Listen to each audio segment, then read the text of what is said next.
Сәлем достар, бүгінгі видеода біз сіздермен осындай медицинский форманы қысқартатын боламыз. Мынау менде форма 52-ші размер. Біз осы форманы 44-ші размерге қысқартамыз. Бұл жерде үстін толығымен сөгеміз, жеңін барлығын сөгем. Одан кейін штанишкасында қысқарту керек. Көрдіңіздер ме? Кеңдіктен аламыз. Менің каналыма тіркеліп лайк қойып қоңырауды басуды ұмытпаңыздар. Алда жаңа сабақты жіберіп алмау үшін. Ондайша біз бастаймыз. Міне қараңыздар, біз дайын формамыздың екі жаныңғы тігістерін толығымен сөгіп алдым. Және екі жеңін сөгіп алдым. Және алдыңғы екі қалтасын сөгіп алдым. Өйткені біз қысқартқаннан кейін қалтасын алдыға қарай жылжыту керек болады. Енді формамызды біз қалай қысқартамыз? Бұл бізде 52-ші размер, біз енді бұны қысқартамыз 44-ші размерге. Ол үшін, егер сіздерде бар болса, сіздер осындай дайын выкройканы алып, осыны иығын келтіріп, мына жерде, міне иығын келтіресіздер. Одан кейін тігіске 1 сантиметр беріп,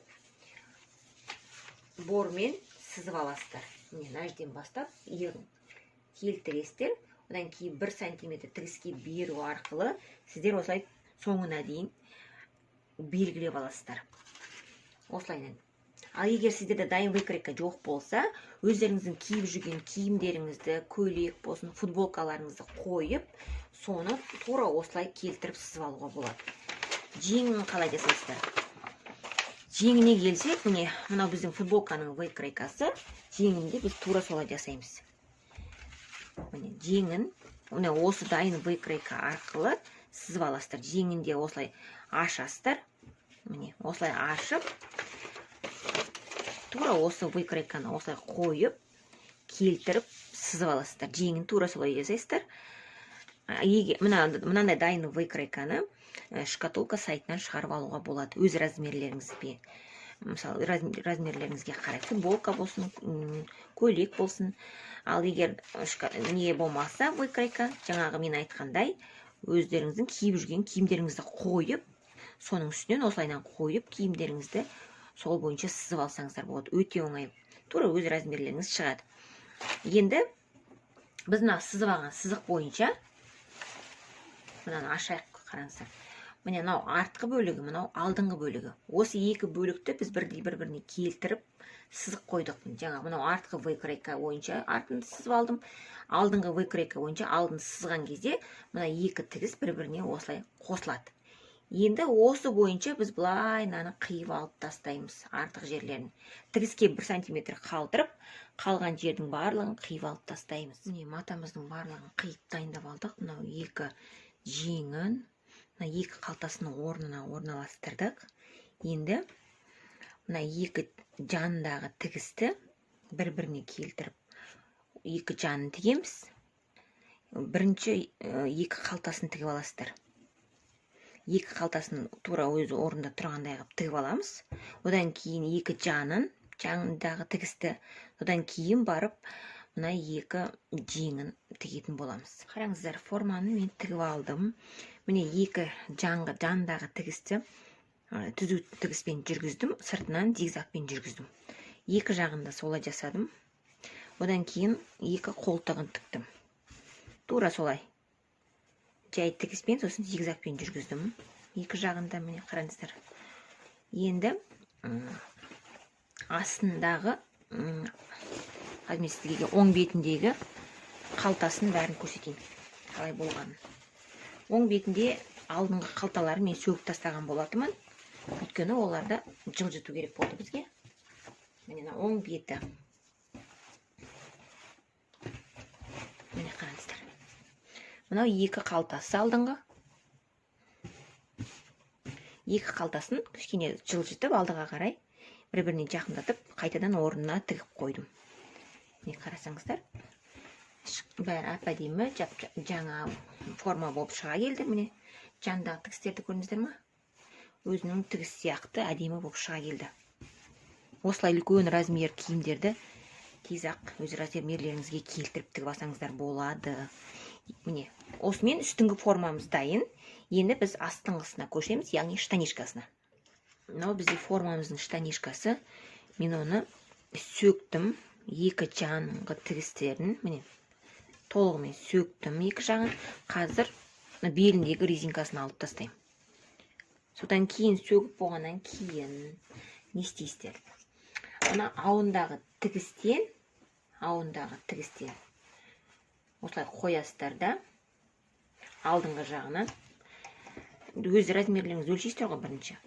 Мен мысалы мына жерден 2 сантиметр ауынан, толығымен осы ауынан 2 сантиметр қиып алып тастаймын. Мына ішкі бөлігінен. Одан кейін мына жаны, мына шет жағынан да 2 сантиметр алып тастаймын. Одан кейін барып 2 сантиметрден алып тастағаннан кейін тура сол өзінің тігісі бойынша қайтадан шалбарымызды құрастырамыз. Астыңғы балақ жағын қысқартам. Міне өзімізге керекті ұзындықты белгілеп алдым. 2 балағын қысқартам және мына резинкасын сөгіп қайтадан белінің өлшемі бойынша келтіріп тігем. Қазір мен толығымен сөгіп жатырмын. Міне біздің 52-ші размер штанишкамызды 44-ші размерге қысқарттық. Қараңыздар, дүкеннің шалбарынан мысалы ешқандай айырмашылығы жоқ. Мен бұны толығымен сөгіп алдым. Белін, резинкасын барлығын алып тастадым. Қайтадан құрастырдым. Қараңыздар, ешқандай айырмашылығы жоқ. Тура қалай болды, солай қайттан тіктім. Ол қалай болғанын мен қазір сізге ашып көрсетейін.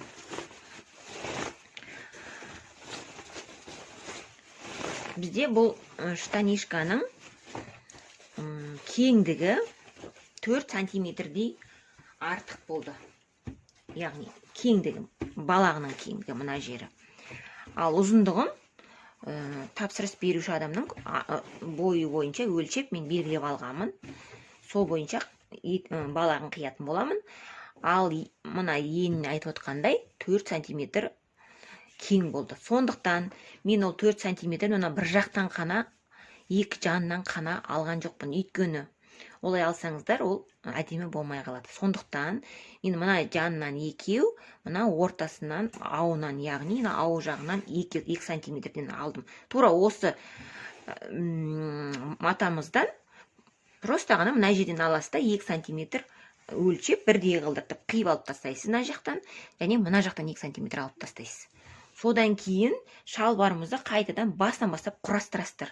Қалай шашып тастадыңыздар, солай құрастырасыздар. Егер де шалбарды сіз сөгіп тастағаннан кейін қайтадан құрастыру қиындық туындап жатса, онда мен сіздерге қазір осы видеоның астына сілтеме қалдырам. Тура осындай штанишканы қалай құрастыру керек, осындай штанишканы қалай тігу керек менің алдыңғы видеомда болған сабақ.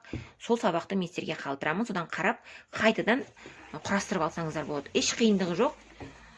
Тура сол видеоға қарап отырып, осыны қайтадан құрастырып аласыздар. 2 тігісі, 2 ауы және белдігін.